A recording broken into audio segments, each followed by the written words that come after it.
సంవత్సరానికి 1,10,000 మంది engineering graduate certificate తీసుకొని వస్తారు. మీరు ఆ పిల్లలకి అప్లికేషన్ ఇచ్చి వాని ఉద్యోగం కోసం అప్లికేషన్ ఫిలప్ చేయమని ప్లెయిన్ పేపర్ ఇచ్చి ఒక జాబ్ కోసం అప్లికేషన్ ఫిలప్ చేయమని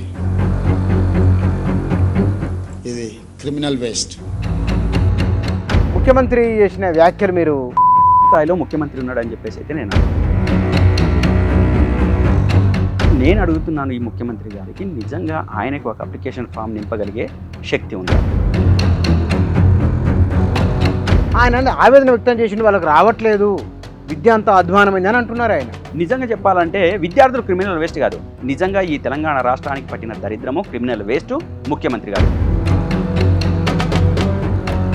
నన్ను విద్యాశాఖ మంత్రిగా రాజీనామా చేయమని కొందరు డిమాండ్ చేస్తున్నారు.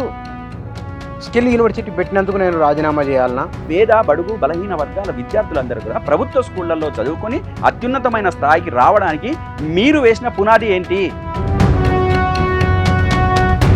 తీవ్రమైన ఆవేదనతో కూడిన పదమైంది వచ్చింది. క్రిమినల్ వేస్ట్ అనే అంత తీవ్రత అన్నారంటే ఏం ఆవేదన వచ్చింది?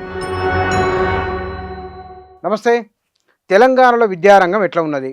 ఈ విద్యారంగం బాగుపడాలంటే ఏం చేయాలి? ముఖ్యమంత్రి చేసిన ఒకానొక మాట క్రిమినల్ వేస్ట్, ఇంజనీరింగ్ విద్యా వ్యవస్థ గురించి ఆయన మాట్లాడిన మాట అది. మరి ఆ మాట అన్నారంటే అందులో లోపాలున్నాయని, బాగలేదని, నాణ్యత రావాలని ఉద్దేశం. మరి దీనికోసం ఏం చేయాలి? వీటి గురించి మాట్లాడడం మన దగ్గర బీఆర్ఎస్ నాయకులు గౌతమ్ గారు ఉన్నారు, వారితో మాట్లాడదాం. గౌతమ్ గారు నమస్కారం. నమస్తే. ముఖ్యమంత్రి చేసిన వ్యాఖ్యలు మీరు పేపర్లో వచ్చినాయి, వీడియోలు కూడా ఉన్నాయి, మీరు విని ఉంటారు. అది ఆయన నిజంగా ఆయన ఆవేదన అర్థం చేసుకోదగ్గదే కదా? ముఖ్యంగా మంత్రి గారు మాట్లాడిన దాంట్లో ఆవేదన ఉందా, విద్యార్థుల్ని అవమానపరిచే విధంగా ఉందా అనేది మనం కొంచెం ఆలోచిస్తే మనకు చాలా విషయాలు బయటపడతాయి. నేనేమంటున్నానంటే ఆనాటి నుంచి ఈనాటి దాకా ఇంజనీరింగ్ వ్యవస్థలో అనేక మంది, లక్షల మంది విద్యార్థులు బయటకు రావడం జరిగింది. అసలు మధ్యతరగతికి కానీ అదేవిధంగా కింద వర్గాలకు కానీ ఇంజనీరింగ్ విద్య అనేది ఒక కళ, ఒక స్వప్నం. అది సాకారం చేసుకోవడం కోసం అనేక రకాల ఇబ్బందులు పడి ఇంజనీరింగ్ చదువు కోసం వచ్చిన వాళ్ళు ఈ తెలంగాణ రాష్ట్రంలో కావచ్చు, ఆనాటి ఉమ్మడి రాష్ట్రంలో కావచ్చు అనేక మంది ఉన్నారు. దాని నుంచి ఒక ఇంజనీర్ కావాలని చెప్పేసి అనుకున్న ఒక సామాన్యుడికి ఇంజనీరింగ్ కాలేజీలు, అది ప్రైవేట్ రంగం కావచ్చు, ప్రభుత్వ రంగంలో కావచ్చు, వచ్చిన తర్వాత అనేక మంది కళల్ని అది నెరవేర్చే విధంగా మారింది. అదేవిధంగా ఎప్పుడైతే ఫీజు రియంబర్స్మెంట్ పథకం వచ్చిన తర్వాత అతి సామాన్యులకు కూడా, అంటే ఆదాయం తక్కువగా ఉన్నవాళ్ళు, అదేవిధంగా ఇంజనీరింగ్ చదవలేమని చెప్పేసి అనుకున్న వాళ్ళు, అసలు ఇంజనీరింగ్ వ్యవస్థ అంటేనే అత్యంత దూరం అందనంత ఎత్తులో ఉందని చెప్పేసి అనుకున్న వాళ్ళకు కూడా ఇంజనీరింగ్ చదువు అనేది చాలా దగ్గర అయిపోయిన తర్వాత వాళ్ళందరూ కూడా వాళ్ళ స్థాయిలలో వాళ్ళు అక్కడక్కడ మొత్తం ప్రపంచవ్యాప్తంగానే ఒక ఉన్నతమైన స్థానాలలో స్థిరపడ్డ వాళ్ళు అనేక మంది ఉన్నారు. దాంట్లో పేద బడుగు బలహీన వర్గాలతో పాటు ఉన్నత వర్గాలు కూడా ఉన్నాయి. కాబట్టి దాన్ని మనం తక్కువ అంచనా వేయడానికి వీల్లేదు. ఈరోజు ఈ వ్యవస్థల నుంచి వచ్చిన వాళ్ళు అసలు వాళ్ళకి ఏం తెలుసు, వాళ్ళకి ఏం తెలియదు అని చెప్పేసి మాట్లాడే స్థాయిలో, నీచ స్థాయిలో ముఖ్యమంత్రి ఉన్నాడని చెప్పేసి అయితే నేను అనుకుంటున్నాను. ఎందుకంటే వాళ్ళకు ఒక పేపర్ రాయడానికి రాదని చెప్పేసి, అదేవిధంగా వాళ్ళకి అప్లికేషన్ ఫామ్ నింపడం రాదని చెప్పేసి ఆయన ఏదో మాట్లాడుతున్నాడో, ఆయన మాట్లాడుతున్న దాంట్లో నేను అడుగుతున్నాను ఈ ముఖ్యమంత్రి గారికి, నిజంగా ఆయనకు ఒక అప్లికేషన్ ఫామ్ నింపగలిగే శక్తి ఉందా? ఆయనకు నిజంగా ఆయన చేతికిస్తే ఒక అప్లికేషన్ నింపగలిగే శక్తి ఉందా? కానీ ఒక మాట, మీరు అసలు రిపోర్టు ప్రతిసారి వాళ్ళు చెప్తున్నారు, 8-9వ తరగతి పిల్లలకు వర్ణమాల రాయనికి రావడం లేదు, వాళ్ళు వీళ్ళు కూడా గుర్తుపట్టలేకపోతున్నారు, చిన్న లెక్కలు ఇస్తే కూడా వాటిని కూడికెళ్ళి తీసివేతలు చేయలేకపోతే చెప్తారు, రిపోర్ట్లు చెప్తున్నాయి. ఆయన ఆవేదన వ్యక్తం చేసిన వాళ్ళకి రావట్లేదు, విద్య అంతా అధ్వానమైందని అంటున్నారు ఆయన.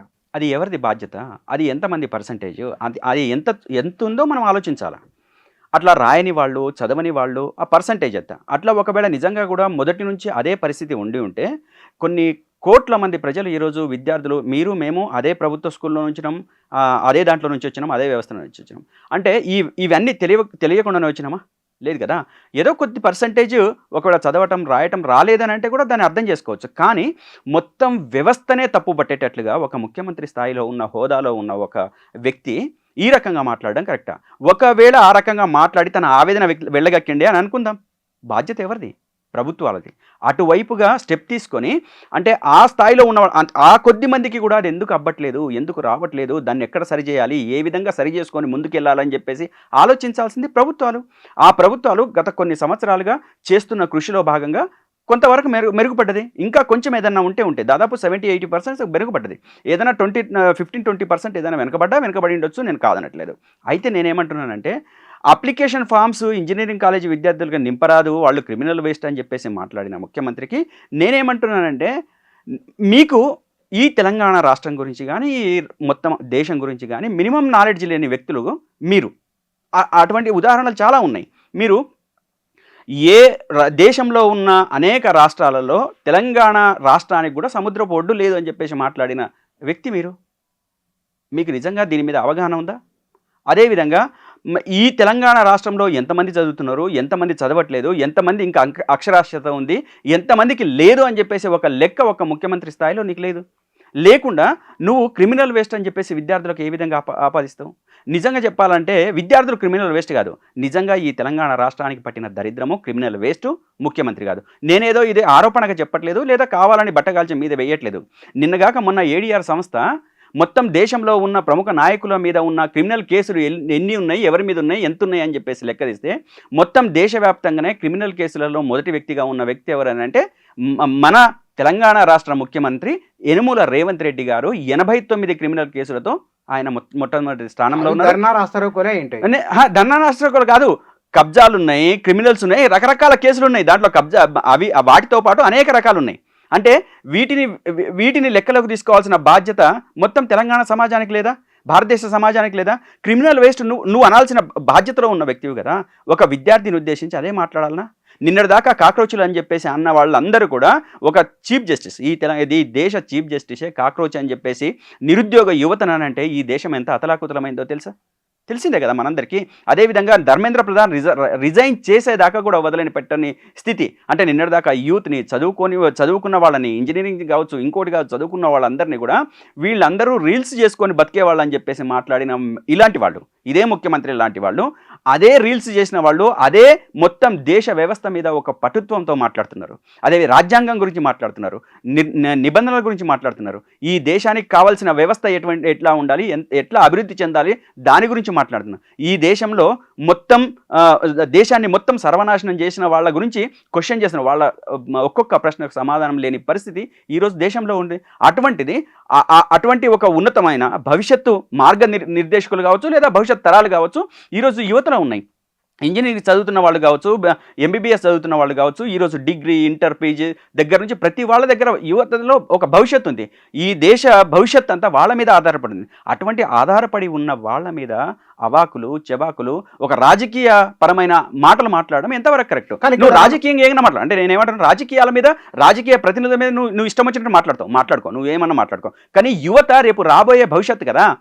భవిష్యత్తును నిర్మించాల్సిన వాళ్ళు, నిర్మించబోయేవాళ్ళు. అటువంటి వాళ్ళని ఉద్దేశించి ఇంకా వాళ్ళకి ఎటువంటి సౌకర్యాలు ఇవ్వాలి, ఎటువంటి సౌకర్యాలు ఇచ్చి వాళ్ళు ఇంకా ఉన్నత స్థాయిలోకి ఎట్లా తీసుకెళ్లాలని చెప్పేసి మాట్లాడాల్సింది పోయి మొత్తం ఒక్క సన్న బియ్యం అందరికి ఇస్తున్నామని చెప్పేసి మాట్లాడి హాస్టల్లో ఉన్న విద్యార్థులకు ఈరోజు మినిమం మెను అమలు చేయలేని పరిస్థితి, దుస్థితి ఈ రాష్ట్రంలో ఉంది. ఆ రోజు కేసీఆర్ గారు కడుపులో పెట్టుకొని చూసుకొని అన్ని రకాల సౌకర్యాలు ఇచ్చి గురుకుల విద్యార్థులతో పాటు సామాన్య విద్యార్థులకు కూడా సాధారణ విద్యను కూడా అత్యున్నతమైన స్థాయిలో ఉంచడు కదా.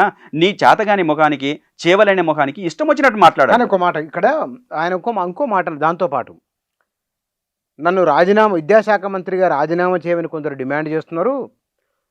స్కిల్ యూనివర్సిటీ పెట్టినందుకు నేను రాజీనామా చేయాలనా, ఉపాధ్యాయులకు సక్రమంగా జీతాలు ఇస్తున్నందుకు రాజీనామా చేయాలనా, వాళ్ళకు పెండింగ్ రావాల్సిన బకాయిలు చెల్లిస్తున్నందుకు రాజీనామా చేయాలనా, ఐటీఐలను అప్గ్రేడ్ చేసి ముందుకు తీసుకెళ్తున్నందుకు రాజీనామా చేయాలనా, ఎందుకు రాజీనామా చేయాలి, దీన్ని నేను ప్రక్షాళన చేస్తున్నా కదా అని కూడా అన్నారు వారు.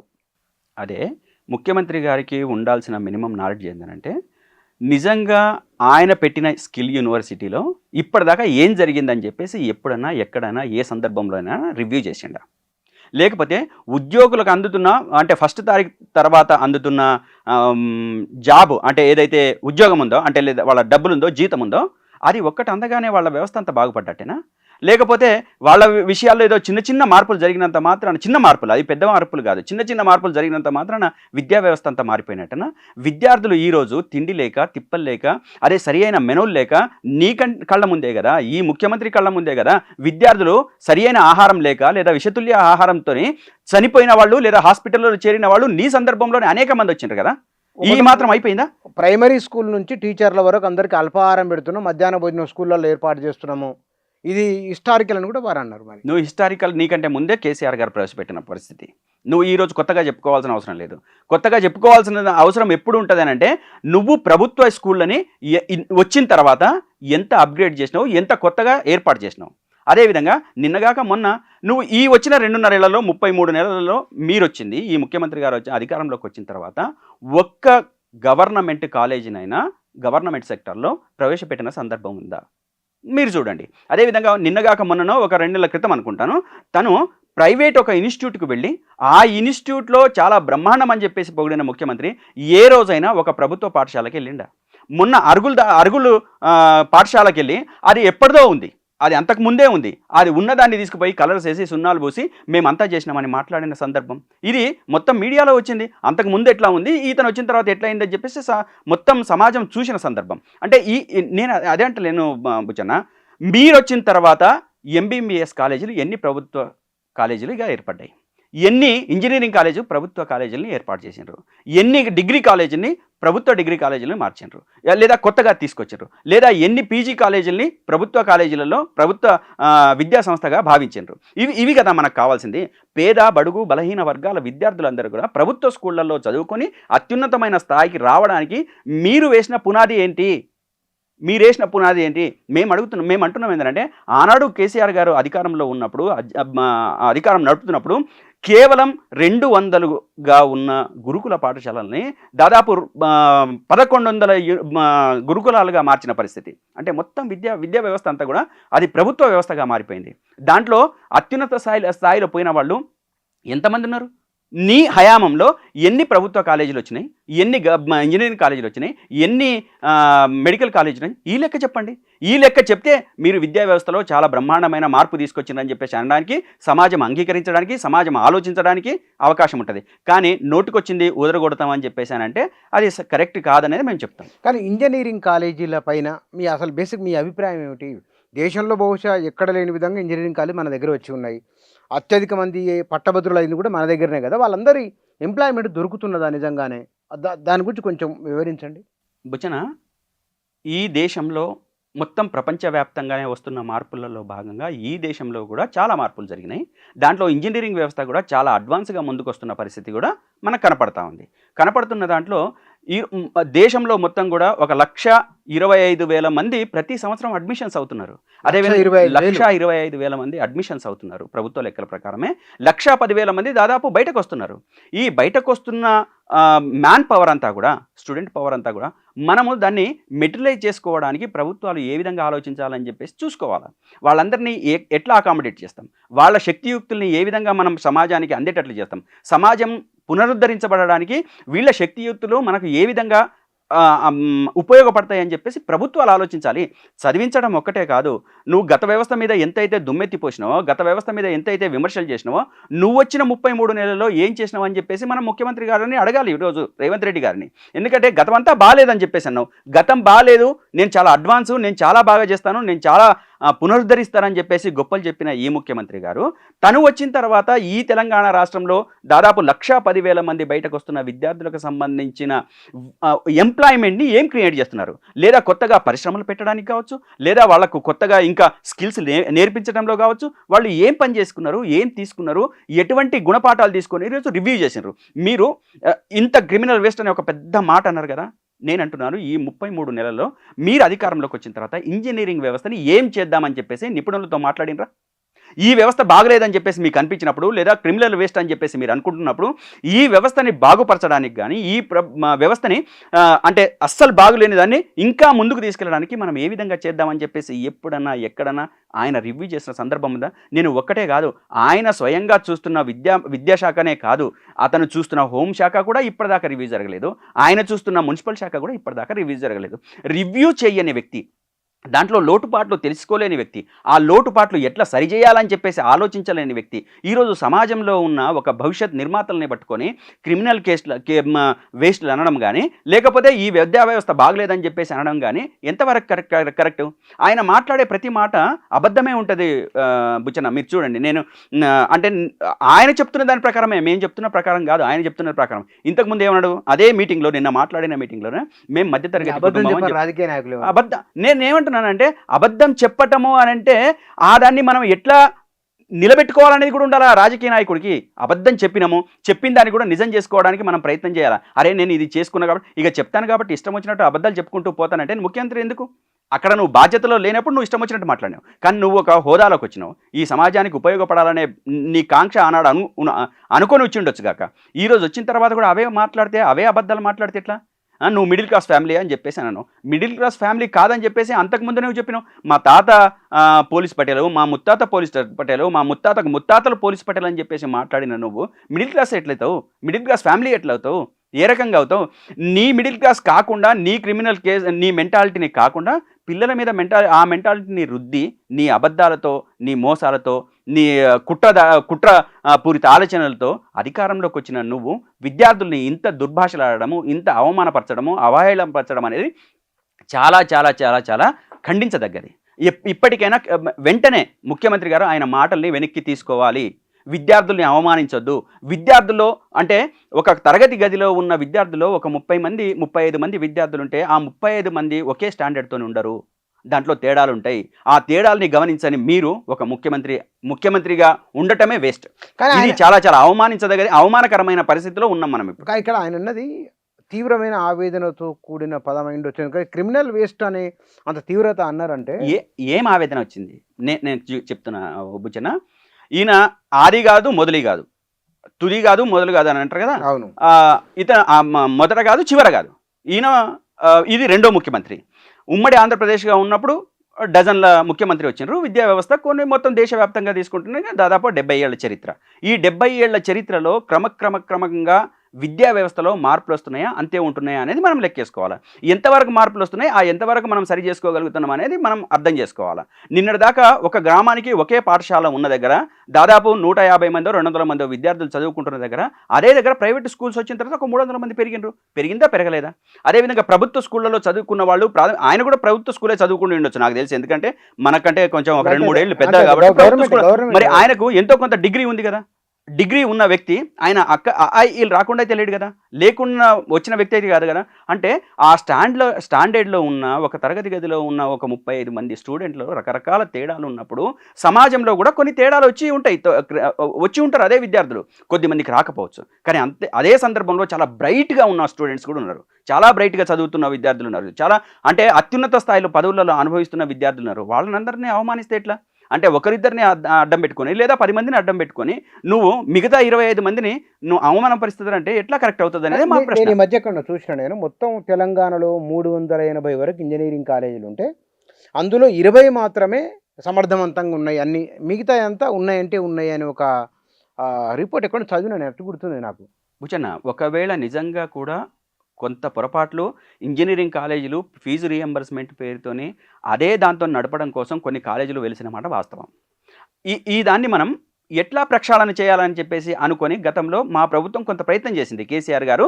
అంటే దీంట్లో ఇన్ఫ్రాస్ట్రక్చర్ కావచ్చు, లేదా క్వాలిఫికేషన్ ప్రకారం టీచర్స్ అంటే లెక్చరర్స్ ప్రొఫెసర్స్ నియామకం కావచ్చు, అదేవిధంగా వాళ్ళ మొత్తం వ్యవస్థ అంతా ఏ విధంగా ఉందని చెప్పేసి అనుకొని దాన్ని బాగుపరచడానికి ఒక ప్రయత్నం జరిగింది. ఆ ప్రయత్నంలో భాగంగా కొన్ని కాలేజీలకు మనం బ్యాన్ కూడా చేయడం జరిగింది. ఈరోజు మీరు అధికారంలోకి వచ్చిన తర్వాత మినిమం ఇన్ఫ్రాస్ట్రక్చర్ లేని వాళ్ళు కావచ్చు, లేకపోతే ప్రొఫెసర్స్ టీచర్స్ లేని వాళ్ళు కావచ్చు, వాళ్ళకి క్వాలిఫికేషన్ లేకపోతే వాళ్ళని బాధ్యుల్ని చేయండి. బాధ్యుల్ని చేసి వాళ్ళకి బ్లాక్ లిస్ట్లో పెడతారా, లేదా మార్చుకోవడానికి అవకాశం ఇస్తారా? మీకు ఈ సంవత్సరం ఇస్తున్నాం అవకాశం, నెక్స్ట్ ఇయర్కి వచ్చేటప్పటికంటే ఇటువంటిది నడవదని చెప్పేసి మాట్లాడకుండా ఈరోజు ఇష్టం వచ్చినట్టు మాట్లాడడానికి వీలు లేదని అంటున్నా. నువ్వు పర్మిషన్ ఇచ్చేది నువ్వు, విద్యార్థులు నింపుకునేటట్టు చేసేది నువ్వు, అదేవిధంగా టీచర్లను లెక్చరర్లని రిక్రూట్ అయ్యేటట్టు చూసేది నువ్వు. అంటే అన్నీ అండర్ ద గవర్నమెంట్, ఆ గవర్నమెంట్ ప్రతి విషయాన్ని లెక్కలోకి తీసుకోవాలి కదా. ఆ తప్పులు జరగకుండా, ఆ మేనేజ్మెంట్ నుంచి తప్పులు జరగకుండా ఎప్పటికప్పుడు రివ్యూ ఎందుకు చేయలేదు? ఎప్పటికప్పుడు ఎందుకు కళాశాల మీద కావచ్చు, ఇంజనీరింగ్ వ్యవస్థ మీద కావచ్చు ఎందుకు రివ్యూగా మాట్లాడలేదు? ఎందుకు డాటా తీసుకోలేదు? డాటా ప్రకారం ఎందుకు మాట్లాడలేదు? అంటే నీకు ఒక వేదిక దొరికింది కాబట్టి ఆ వేదికలో నువ్వేమైనా మాట్లాడాల్సి కావచ్చు. అంటే ఉన్నత స్థాయిలో ఉన్నావు కాబట్టి ఇష్టం వచ్చినట్టు మాట్లాడడం కాదు కదా. ఇంజనీరింగ్ వ్యవస్థలో ఎక్కడ లోపం జరుగుతూ ఉంది? ఉన్న 300 కాలేజీలలో 175 కాలేజీలలో మనకున్న వ్యవస్థ ఏంది? ఈ వ్యవస్థలో సక్రమంగా మనం అనుకున్న రూల్స్ అండ్ రెగ్యులేషన్స్ ప్రకారంగా నడుస్తున్న కాలేజీలు ఎన్ని?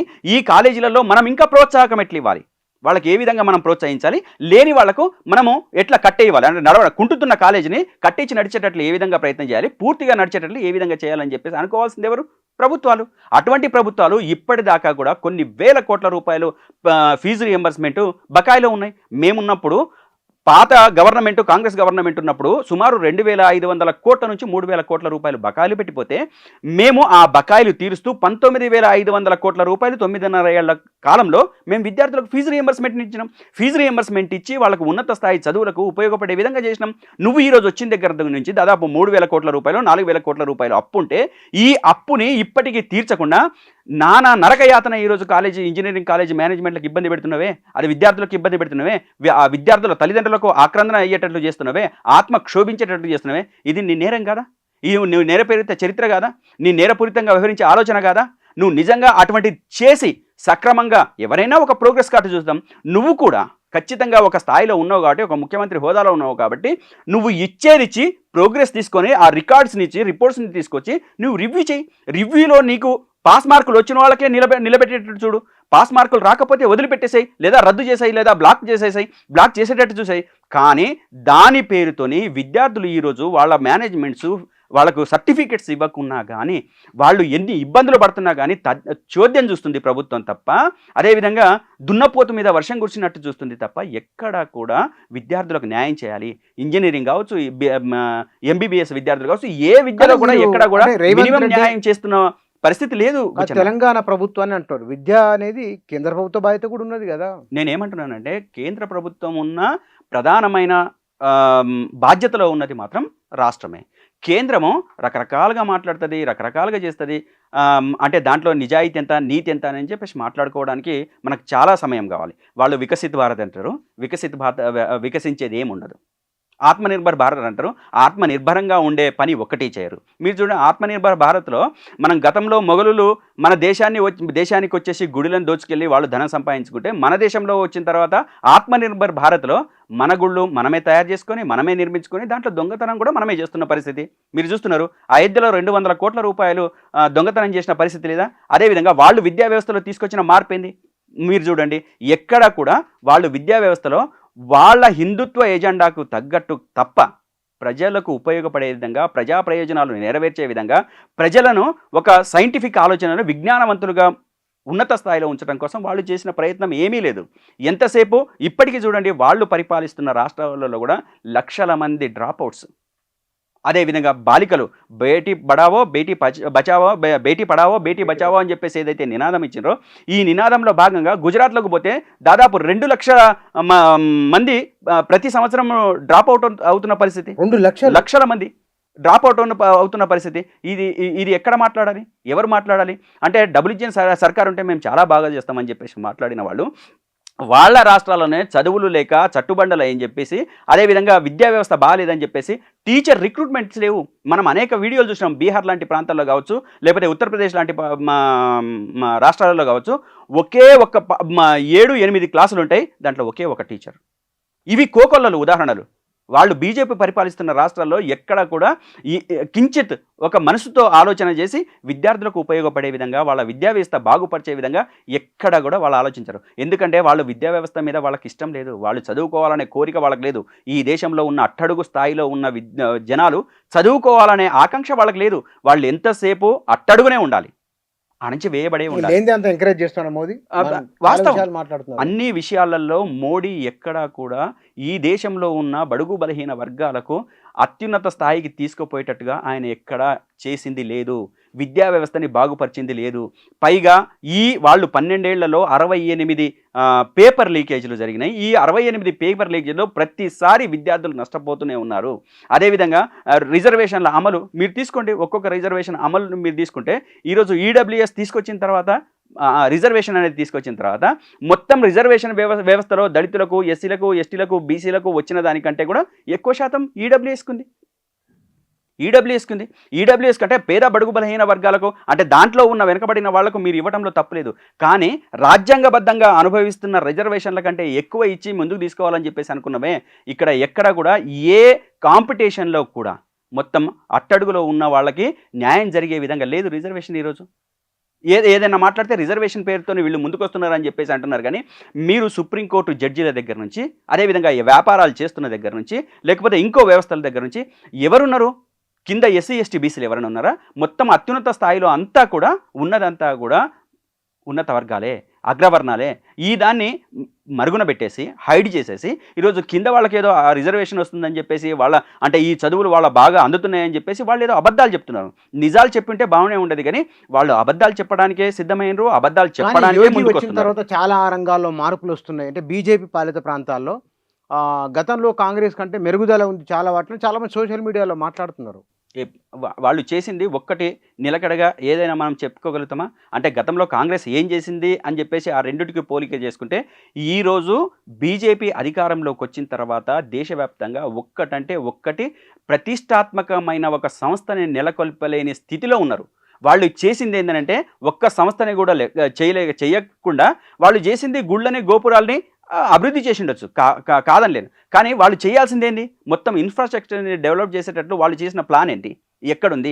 ఏ రకంగా ఉంది?